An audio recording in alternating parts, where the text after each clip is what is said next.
సరే ఇప్పుడు ఈ క్వశ్చన్లో అధ్యక్ష 2,31,206 మంజూరైనాయి, 1,62,936 పూర్తయినాయని చెప్పి మంత్రి గారు ఆన్సర్ ఇచ్చారు. ఈ డబుల్ బెడ్రూమ్లు 2.5 సంవత్సరాలలో మీరు వచ్చిన తర్వాత ఈ 1,62,000 ఒక్కటన్నా మీరు కట్టినరా అనేది కూడా చెప్పవలసినటువంటి అవసరం ఉన్నది. ఇవి గత గవర్నమెంట్ కట్టినాయా, మీరు వచ్చినాక కట్టినాయా? రెండోది అధ్యక్ష, ఆ రోజు హైదరాబాద్ జంట నగరాల్లో పేద వర్గాల ప్రజలు చాలా ప్రాంతాలలో అన్ని నియోజకవర్గాలలో విపరీతంగా పెరిగిపోయినటువంటి సందర్భంలో కేసీఆర్ గారు ముఖ్యమంత్రి ఉన్నప్పుడు ఫస్ట్ టైం నా నియోజకవర్గం అధ్యక్ష ఐడిహెచ్ కాలనీ, అది డెలాబరేట్ కండిషన్ ఉండి వర్షం వస్తే వాళ్ళు కూలిపోయి చనిపోయే ప్రమాదం ఉందని చెప్పి వారిని రిక్వెస్ట్ చేస్తే వారు వచ్చారు. అక్కడి నుంచి శ్రీకారం చుట్టిందే ఈ డబుల్ బెడ్రూమ్ ఇల్లు అధ్యక్ష.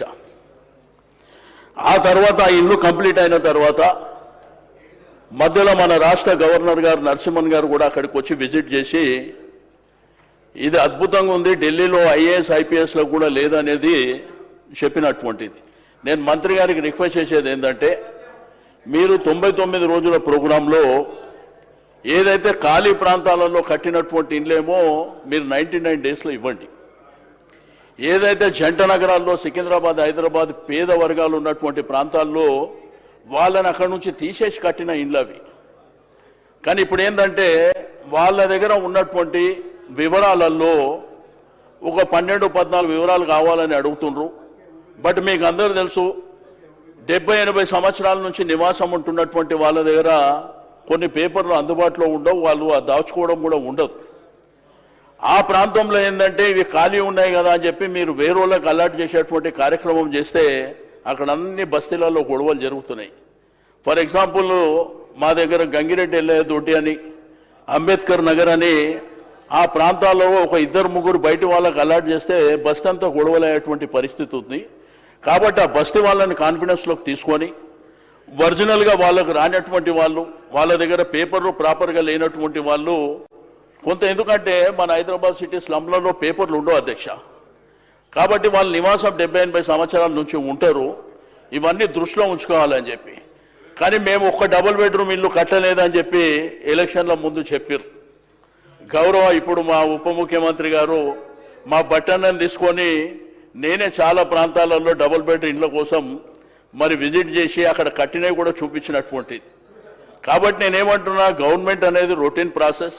సరే కట్టినం ఏమైనప్పటికీ ప్రభుత్వము మరి మీది ఉన్నప్పటికీ దయచేసి ఇప్పుడు మీరు 2.5 సంవత్సరాల్లో ఒక ఇల్లు కట్టలే, మరి రాబో కాలంలో హైదరాబాద్ సిటీలో డబుల్ బెడ్రూమ్ ఇల్లు ఏమన్నా కడతారా?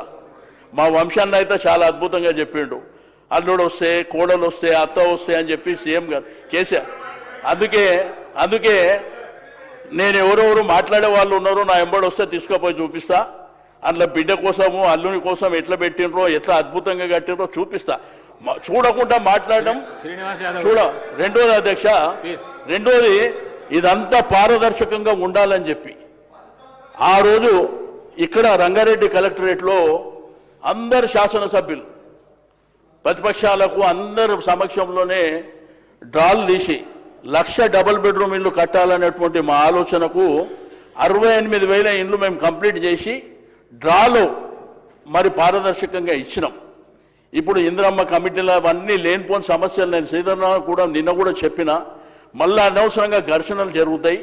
మీరు పేదవాళ్ళని దృష్టిలో ఉంచుకొని, బిలో పవర్టీ లైన్ ఉన్న వాళ్ళని దృష్టిలో ఉంచుకొని మీరు చేయవలసిందిగా కోరుతూ, చివరిగా మా రెవెన్యూ మినిస్టర్ గారు, హౌసింగ్ మినిస్టర్ గారికి, మీరు హైదరాబాద్ సిటీలో ఇప్పుడు 2.5 సంవత్సరాల నుంచి ఒక ఇల్లు కట్టలే, ఇప్పుడు ఏమన్నా భవిష్యత్తులో కడతారా? మీరు దయచేసి అది కూడా చెప్పవలసిందిగా నేను కోరుతా ఉన్నా. Thank you sir.